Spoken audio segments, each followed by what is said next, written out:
মা অন্নপূর্ণা বাসন্তী পূজা আজকের বিখ্যাত ছড়া।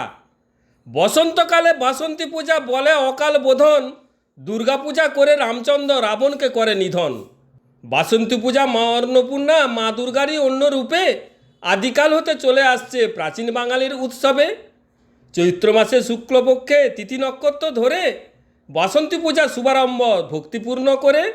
অন্নপূর্ণার অন্নের ভাণ্ডার পুরাণে পাই শিক্ষা, মহাদেবকে দেবী দুর্গা দিয়েছিলেন ভিক্ষা।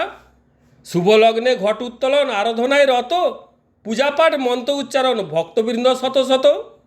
বহুরূপে তোমার আগমনে অন্নের ভাণ্ডার ধরাধাম, কল্যাণময়ী জগৎ মাতা তোমায় জানাই প্রণাম। নমস্কার।